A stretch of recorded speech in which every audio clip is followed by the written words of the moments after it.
Hello අයිබෝන් කොහොමද ඔයගොල්ලන්ට? ඔන්න මං අද ඇවිදින ගමන් පොඩ්ඩක් මේ හවස ඇවිල්ලා ඇවිල්ලා උයලා කාලා මේ වෙලාව 7:30 විතර ඇවිදින යන පටන් ගත්තා. මතකනේ මං එදා වීඩියෝ එකක් කරලා කිව්වා මං දැන් හැමදාම ඇවිදින්න යනවා බඩ අඩු කරගන්න කියලා.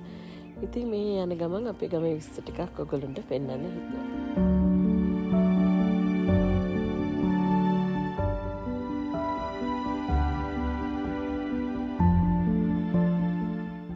මේ දවස්වල තාම කළුවර වෙලා නැහැ. ඔන්න මේ තියෙන්නේ අපේ ගෙදර. මං අපේ ගෙදරින් දකුණු ඇත්ත පැත්තට යන්නේ. ගොඩක් මල් පිපිලා තියෙනවා. රතු පාට සෙලියකෙත්. ගොඩක් මල් පිපිලා තියෙනවා රතු පාට සෙලියකෙත් දැන් මල් පිරিলা. මේක white dogwood ගහ. ඉතින් දකුණු පැත්තට යනකොට තමයි විනාඩි 5ක විතර දුරින් අපේ ප්‍රයිමරි ස්කෝලේ තියෙන්නේ. ඉතින් අපේ ගෙදරේ මේ පැත්තේ තියෙන මේ ගෙවල් ඔක්කොම එක වගේ ස්ටයිල් එකකට තියෙන්නේ. ඒවට කියන්නේ කොලෝනියල් ස්ටයිල් හෝම්ස් කියලා. 2 ස්ටෝරීස් තියෙනවා. ගොඩක් ඒවා ඒ වගේ එකම හවුසින් කම්ප්ලෙක්ස් එකක් නේ. ඒක නිසා හැම ගෙදරම එක වගේ. ඉතින් ගොඩක් පාට විතරයි වෙනස්. එතන ඉතින් උදේට කොසින් ගාඩ් කෙනෙක් ඉන්නවා. ගොඩාක් අය ඇවිදගෙන යන්නේ. මම ඉස්සරත් ඔයගොල්ලන්ට කියලා තියෙනවා. මෙහි ඉතින් අපිට ළඟම පාසල තමයි හොඳම පාසල.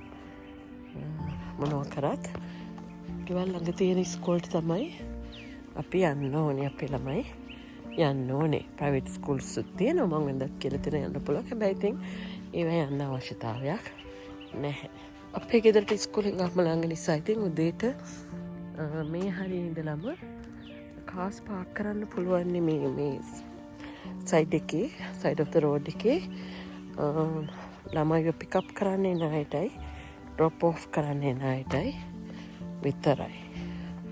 මේ හරිය පාක් කරත් ගහලා දෙන drivers must remain in the vehicle කියලා. ඉතින් මේ පාක් කරලා බබාව සයිඩ් වොක් එකට දාලා එතන යනකම් බලන් ඉන්න පුළුවන්.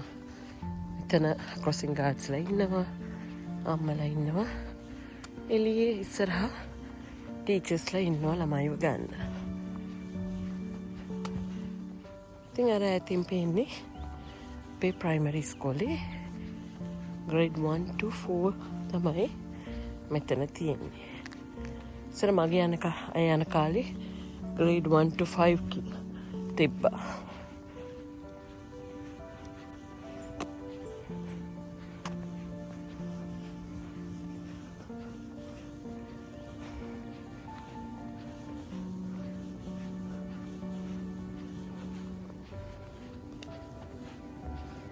මෙතන ලස්සන රබර් මල් ගස් ටිකක් තියෙනවා. ජැපනීස් චෙරි බ්ලොසම්ස් පේන්නේ නැහැනේ. අර පැත්තෙන් ටිකක් ඈතට පේන්නේ ෆ්‍රොස්ට් වුඩ්ස් කියලා බෝඩ් එක පේනවද දන්නේ නැහැ. පේනවාද? යා. පොඩි කැලයක් පොඩි ගස් වලට විනාශ කරන්න නැතුව ඉතුරු කරලා තියෙන පොඩි පාර්ට්ස් තියෙනවා. ඇතුලේ ඇවිදින්නත් පුළුවන් අවශ්‍ය නම්. ඉතින් ඉස්කෝලේ බබා කායිකෙක් හංගෙනවනම් මෙතනින් තමයි බහලා මේ බෑක් දොරින් තමයි ඇතුළට යන්නේ.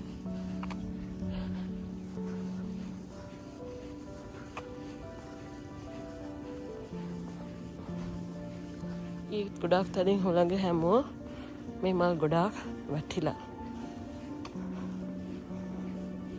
තියෙනවා මිනි ලයිබ්‍රරියක්. take a book leave a book. පොතක් අරගෙන තමන්ට කැමති පොතක් අරගෙන මේ තමන් බලලා ඉවර කරපු පොත මෙතන තියලා තියෙන්නේ. තමන් පොතක් ගන්නවා නම් පොතක් අරගෙන අලුතෙන් පොතක් ඔයාට ඕන නැති පොතක් දාලා යන්න පුළුවන්. ඔන්න අපේ බාල දක්ෂායට මං හිතන්නේ මේකත්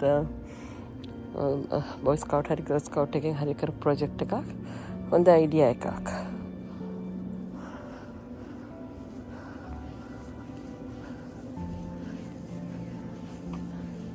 ඉතින් ලස්සන කරලා මේ කරන්නේ ක්ලීන් කරන්නේ නම් ඉතින් ඉන්නවා කට්ටිය ස්කූල් ඩිස්ට්‍රික්ට් එකෙන් ගොඩක් වෙලාවට මේ ලස්සන කරන ඒවා මල් හිතවන ඒවා කරන්නේ පේරන්ට්ස් ටීචර් ඕගනයිසේෂන් එකෙන් පේරන්ට්ස්ලා ගොඩක් වෙලාවට ආණ්ඩුව කරනකම් හරි නගර සභාව කරනකම් හරි බලන් ඉන්නේ නැහැ. ඒ ටීචර්ස් කාර් පාක් එක ඊට පස්සේ තියෙනවා ප්ලේග්‍රවුන්ඩ් එක. ප්ලේග්‍රවුන්ඩ් එක ඉතින් ඉස්කෝලේ ගාවම හවසට පොඩි අයට ඇවිල්ලා ඕනනම් සෙල්ලම් කරන්න පුළුවන්.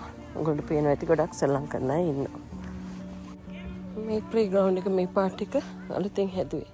දන්නේ මේවට තියෙනවද මලක් තියෙනවා. පුදුම සුවඳයි. මේ මැස්සු පිරিলা අඹ මල් වගේ.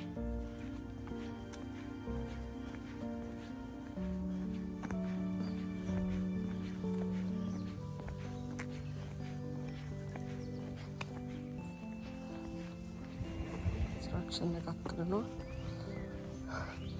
මේ ගන්නනේ මේ ගෙවල් හදන ෂීට් රොක් වලින්. ගඩොල් ඒවා මොනවත් නැහැ. අන්න විදියට.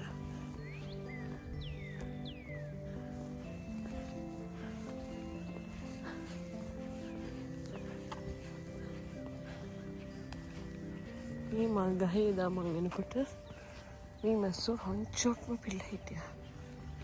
දැන් නැහැ.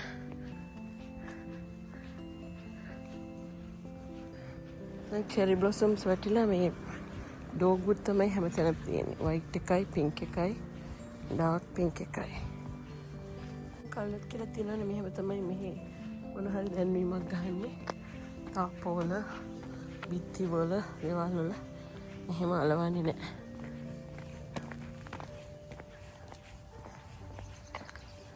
ඉතින් තියෙන මං ආසුබ ලව පැච් එකක්. දැන් ඉතින් තව ටික දවසකින් මල් පිපෙන්න යන්නේ. ඉන්දියන් කුඩිය ඇමරිකන් කුඩිය දෙකම තියෙනවා. තවත් ලස්සන මල් ගහක්.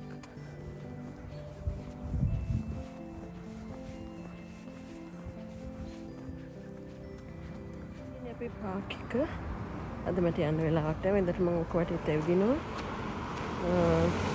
වෙන දවසක එක්කන් යනවා. මේ පාරෙන් ගියාම මිඩල් ස්කූල් එක හම්බෙන්නේ. දැන් ඉතින් වලට පේනවා ඇති ස්පීඩ් ලිමිට් එක 30. කොහොමද ඉතින් රෙසිඩෙන්ෂල් ඒරියා වල ස්පීඩ් ලිමිට් එක 30 miles per hour. සමහර ඉස්කෝලේ ළඟ වෙනකොට 25.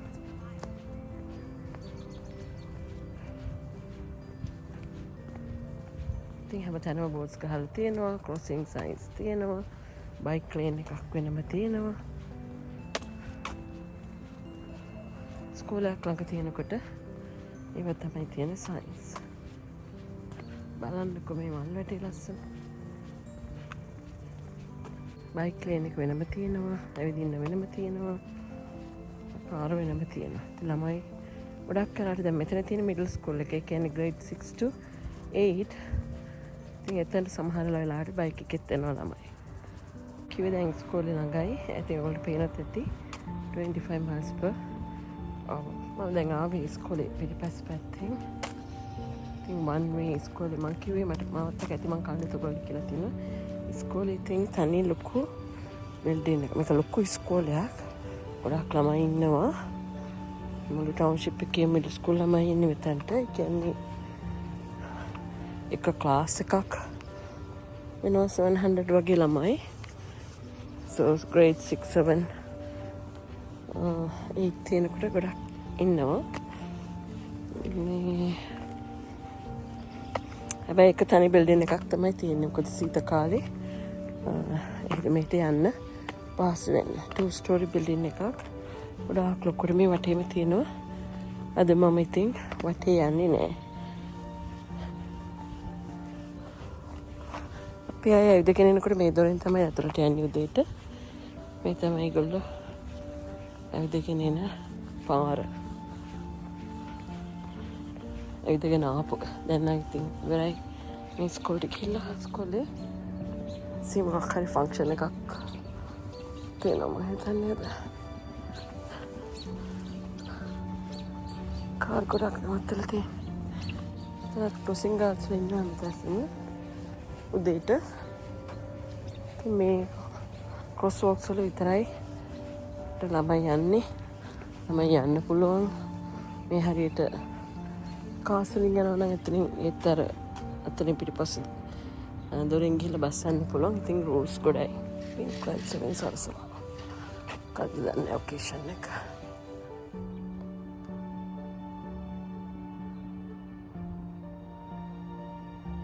ඉතින් අපේ ගෙදර ඉඳලා මිඩල් ස්කූල් එකට 10 minutes 8 to 10 minutes වගේ තියෙන්නේ. ප්‍රයිමරි එකට තියෙන්නේ 5 minutes විතර.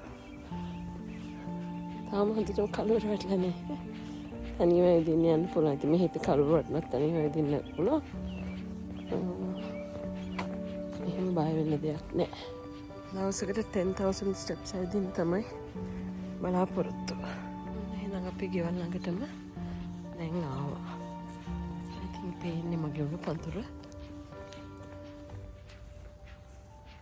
පැයක් ඇවිද්දා. එහෙනම් තව දවසක වෙන ලස්සන වීඩියෝ එකකින් හම්බ වෙනකම් කින් එන්න.